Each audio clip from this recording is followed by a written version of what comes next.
The Roman Empire didn't fall because barbarians broke through the gates. That's the fairy tale they teach you in school. Rome fell because it made 5 catastrophic financial decisions that destroyed the wealthiest civilization the world had ever seen.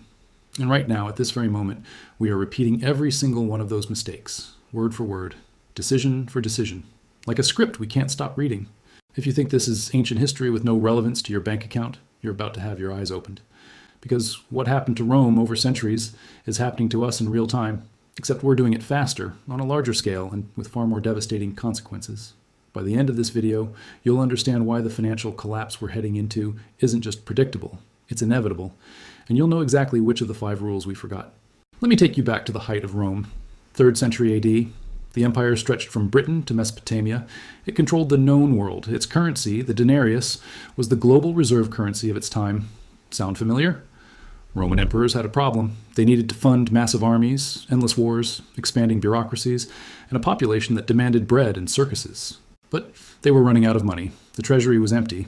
Tax revenue couldn't keep pace with spending, so they did what every desperate government does when it can't pay its bills. They cheated. They debased the currency. Here's how it worked. The denarius was originally 95% silver, a real coin with real value. But the emperors discovered they could mint more coins by reducing the silver content. They started shaving off small amounts, replacing pure silver with cheap base metals like copper and tin. At first, nobody noticed. The coins still looked the same. They still felt the same. They still had that thin coating of silver on the outside. But underneath, they were hollow, worthless. This is rule number 1 they forgot.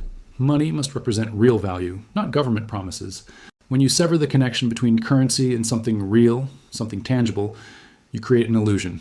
And illusions always collapse. By the time the crisis of the 3rd century hit its peak, the denarius was less than 5% silver, 95% lie, 5% truth. The Roman people were working, trading and saving in a currency that was evaporating in their hands. Prices exploded. Not because goods were scarce, but because the money was worthless.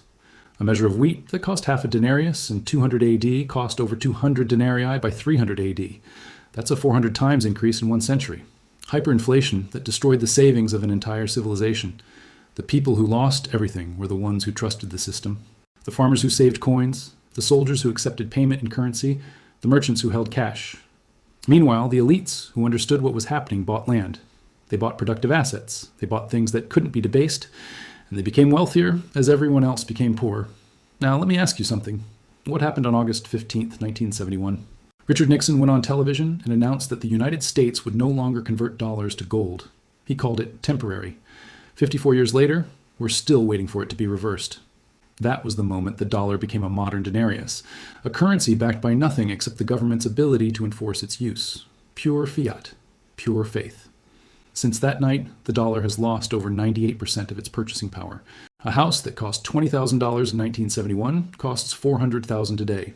College tuition that cost $1,000 now costs $70,000. Healthcare that was affordable is now bankrupting families. This isn't inflation. This is debasement. The same game Rome played. Except instead of shaving silver off coins, central banks are printing trillions of digital units that represent nothing. And just like Rome, the people closest to the money creation are getting wealthier while everyone else drowns. Rule number 2, currency debasement always accelerates until it destroys the system. Rome started slow, small reductions in silver content that seemed harmless. But once the door was opened, every emperor that followed had to debase more than the last just to maintain the same level of spending. It's a death spiral. And we're in it right now. In 2008, the Federal Reserve's balance sheet was under $1 trillion. By 2020, it was $9 trillion. In 12 years, they multiplied their money creation by 9 times. And they're not slowing down. They can't slow down. Because the moment they stop printing, the debt pyramid collapses. The moment they stop creating new currency, there isn't enough money in the system to pay the interest on the old debt.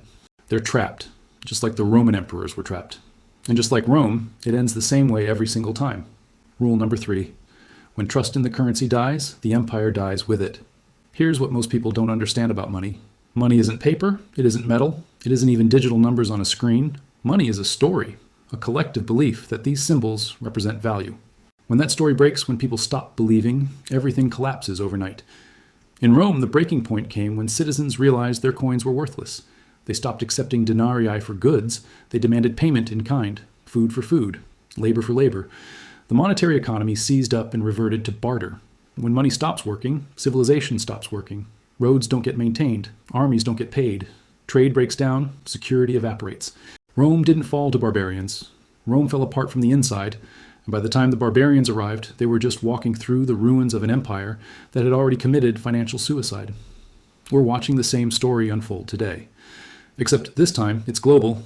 Look at what's happening to the dollar's reserve currency status. For decades, the dollar was the undisputed king. Every country needed dollars to buy oil, to trade internationally, to hold reserves. But that monopoly is cracking. China and Russia are trading in yuan and rubles. The BRICS nations are building alternative payment systems. Central banks around the world are dumping U.S. treasuries and buying gold at record rates. Why? Because they see what's coming. They see the debasement. They see the unsustainable debt. They see the printing press running at full speed with no brakes. And they're quietly preparing for the day when the dollar's story finally breaks. When the collective belief that holds the system together evaporates. When that day comes, all those dollars that are parked overseas, all those trillions sitting in foreign reserves, they're going to come flooding back to America. And when they do, hyperinflation will make your head spin. Rule number 4. Leaders who benefit from the system will never voluntarily fix it. In Rome, every emperor knew the debasement was destroying the empire. They weren't stupid. But they were trapped by incentives. If an emperor tried to restore the currency, tried to increase the silver content, he would immediately face a crisis. He wouldn't have enough coins to pay the army. The soldiers would revolt. His enemies would seize power. He'd be dead within months. So instead, every emperor kicked the can down the road. They debased a little more. They printed a few more worthless coins.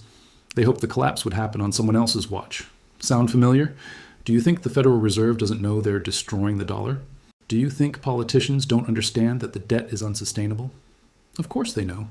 But their incentives aren't aligned with fixing it. If the Fed stopped printing money tomorrow, the stock market would crash. Pensions would collapse. Unemployment would skyrocket. And whoever made that decision would be crucified politically. So they keep printing. They keep pretending. They keep promising that this time it's different, that they've got it under control, that everything will be fine. But history doesn't care about promises. History cares about patterns, and the pattern is crystal clear. Rule number 5. The people who save in currency always get destroyed. In Rome, the biggest victims weren't the elites. The elites owned land, owned businesses, owned real assets that held value regardless of what happened to the denarius. The victims were the middle class, the soldiers who saved their pay, the merchants who kept cash reserves, the families who thought they were being responsible by putting coins aside for the future. They watched their life's work evaporate. Their savings became worthless. Their purchasing power vanished. And there was nothing they could do about it because they were holding paper promises in a system that was designed to fail. Fast forward to today. Who's getting destroyed by inflation right now? The people who followed all the rules. The people who worked hard, saved money, and trusted the system. Your grandparents could buy a house on a single income. They could pay for college with a summer job. They could retire comfortably on a pension and Social Security. Try doing any of that today. It's impossible. Not because you're not working hard enough, but because the currency has been systematically debased for over 50 years. And it's accelerating. The wealth gap isn't widening because of capitalism or free markets. It's widening because of the Cantillon effect. The people closest to the money printer get rich. Everyone else gets poorer. When the Fed creates trillions of dollars, who receives it first? Banks, corporations, asset owners. They use that fresh currency to buy real estate, stocks, companies. They purchase real assets before prices adjust. By the time that money reaches your paycheck, the assets are gone and the prices are higher. You're competing with devalued currency for inflated goods. This is not a free market. This is a rigged game. And the people rigging it learned from Rome's playbook. So here's what I need you to understand. These 5 rules aren't theories. They're historical facts. They've been tested and proven across multiple civilizations, multiple currencies, multiple empires. And every single time the rules are broken, the same thing happens. The currency dies, the empire collapses, and the people holding paper wealth lose everything. We are currently in the advanced stages of breaking all 5 rules simultaneously. We've severed currency from real value. We've accelerated debasement to unprecedented levels. Trust in the dollar is eroding globally. Leaders refuse to fix the system because their incentives prevent it.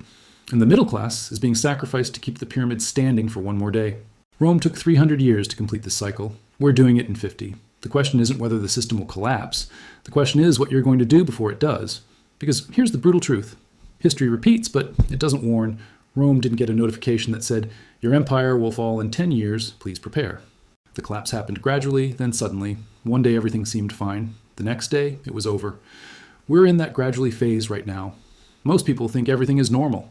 The stock market is near all-time highs. Unemployment is relatively low. People are still going to work, buying things, living their lives. But underneath the surface, the cracks are spreading. The debt is unsustainable. The printing is accelerating. The trust is eroding. And the mathematical wall of 2027 is approaching fast. So what do? You learn from Rome. You look at who survived and who didn't. The survivors weren't the people with the most denarii in their vaults.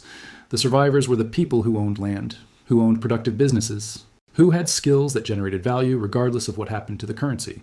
The survivors understood that money is not wealth. Money is a claim on wealth. And when the currency collapses, those claims become worthless. What survives is what's real, what can't be printed, what can't be debased, what can't be erased with a keystroke. Land, gold, skills, knowledge, relationships. These are the assets that carry you through the reset.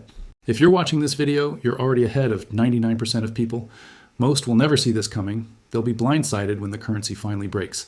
They'll blame bad luck or the economy or whatever convenient scapegoat the media provides. But you know better. You've seen the pattern. You understand the blueprint. And understanding gives you a choice that most people don't have. You can prepare. You can position yourself. You can move your wealth from the simulation into reality before the reset happens. In the next video, I'm going to show you how a city built on nothing but water and mud became the world's greatest financial power. How Venice created the blueprint for modern banking, turned public debt into an asset class, and proved that power comes not from armies, but from organizing trust. And how that same system is being used against you right now. If this video made you see something you can't unsee, leave a comment with these words: Rome fell twice. Once in history, once today. Share this with someone who still thinks the system is stable. Because the greatest danger isn't the collapse, it's being unprepared when it happens. History has the answers. I'm just showing you where to look. See you in the next one.